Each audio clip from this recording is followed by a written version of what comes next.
What is up guys, it's Alex here. I know you're aware of everything that's going on at this moment with the economy slowly shutting down day by day and the stock market having some of its worst days ever. But the question that I ask myself and that you probably ask yourself since you joined this video is, will the real estate market have a crash too? Will this upcoming recession have a tremendous impact on the real estate prices? This is something that I'll try to address in this video. This is just my take on how things might play out because in the end no one knows how things will actually unfold unless you have a crystal globe and you can foresee the future, in which case you can shoot me an email. Before we dive into what potentially might happen, let's set the context a little bit.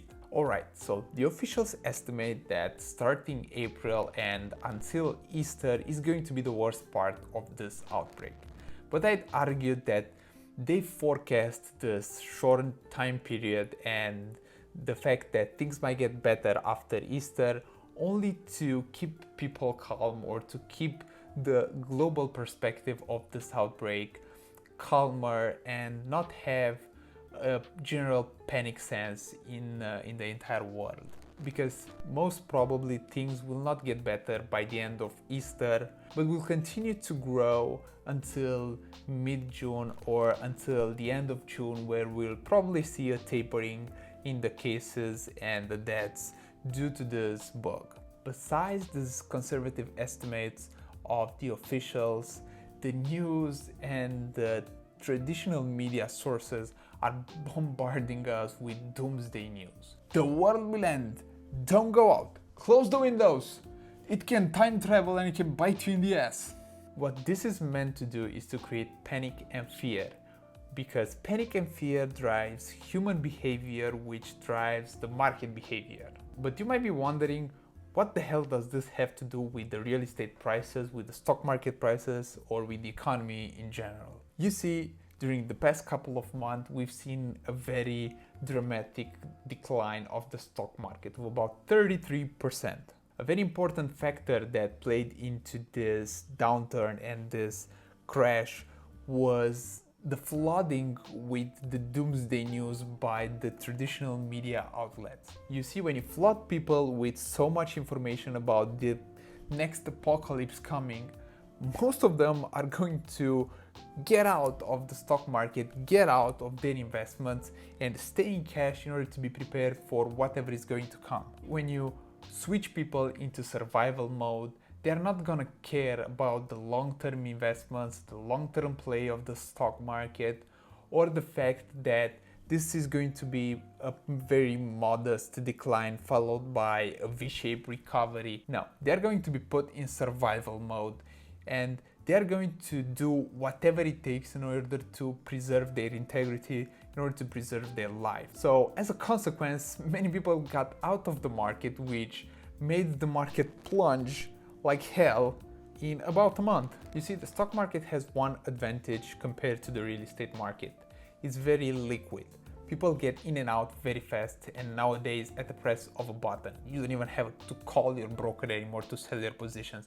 You can just sell them from your phone. But the real estate market is much slower, because the real estate market, when it declines, it usually declines over a longer period of time, usually a couple of years, and also the drops are not as sharp as they are in the stock market. Real estate is not very liquid because you cannot turn it as fast into cash as you can with stocks. On top of this, people might need a place to stay during this lockdown, and on top of this, if they are able to remotely work, they are going to do it from their house. Now, another interesting factor is that people might not want to sell their properties because they might not want other people to come to see the property because they might be carrying the darn thing. So you see, even if people might want to sell their property, they might wait until all this goes away to put their property on the market in the first place. So when you look from this perspective, you can see that there is a shortage of supply of property that goes into the market, but also a shortage of buyers that are on the market looking to buy a property at this point, because none of those want to meet each other or to have contact, because any one of them could be carrying the damn.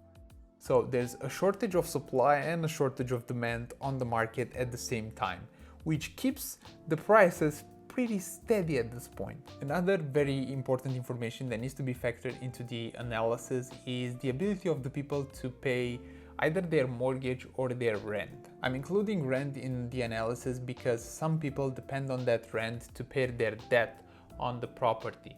So this is why I'm also including rent, and I'm not only including the debt that has to be paid on the properties or the mortgage payments that have to be paid that are related to the property. Yes, the government stepped in to help those who have debt and mortgages during this time period with the forbearance laws. But for the purpose of this video, we leave aside the catch that the financial institutions played with the forbearance card. Hint, all the rents being due on the 4th month.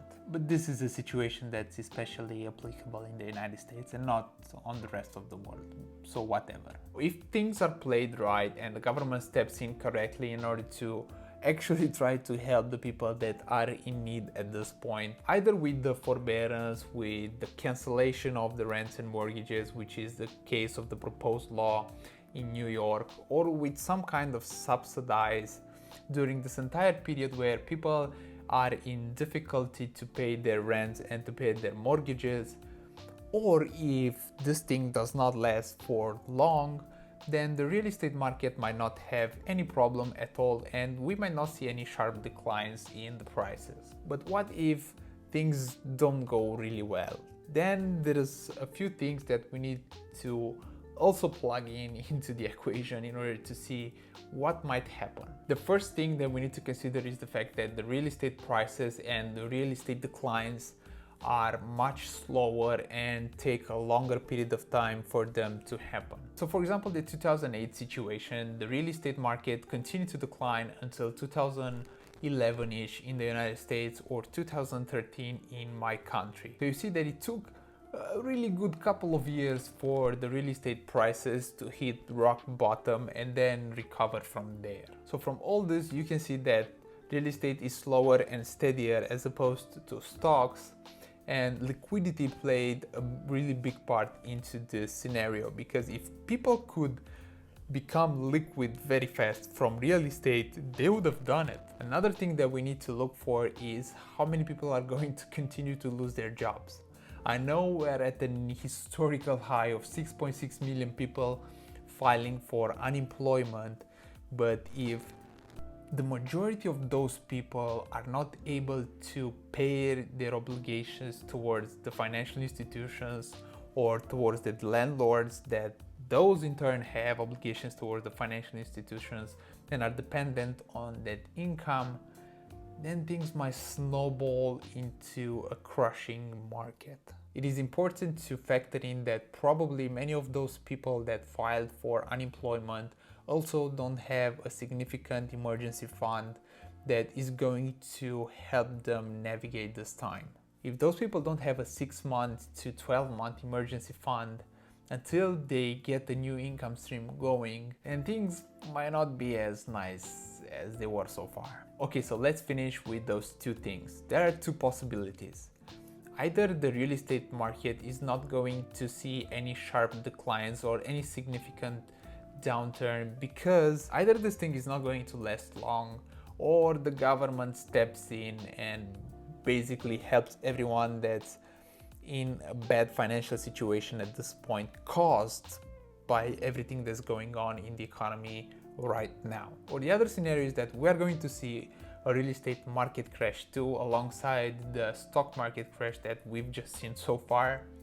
But what we need to keep in mind in this scenario is that real estate is going to be much slower and much steadier than the stock market. We might see this happen due to the inability of the financial institutions and those who are in difficulty to agree on a new repayment schedule that is going to be adapted based on the current situation, the unemployment situation, and based on everyone's particular situation determined by the current events. I do not know for sure if there is going to be a real estate market crash or not, but I tried my best to gather as much information as possible in order to see the situation from two extremes, from two extreme views. Seeing the things from two opposites is going to give you a different perspective from either point of view, and which one is going to unfold is going to be determined by the following events that are going to happen. With all this information that you have from this video, you can follow up what is happening in the markets and what is happening in the world during the upcoming months and determine for yourself which scenario is more likely to unfold. Alright guys, I want to thank you so much for watching this video. I hope you enjoyed it and it was helpful for you. Please feel free to demolish the living hells out of the like button and the subscribe button to help with the YouTube lords and the YouTube algorithm. Apparently, the YouTube algorithm really likes if you smash the like button, smash the subscribe button, and even if you comment. Until next time, my friends, please stay safe, have a wonderful day. You've been awesome, I've been Alex, and I'll see you in the next one.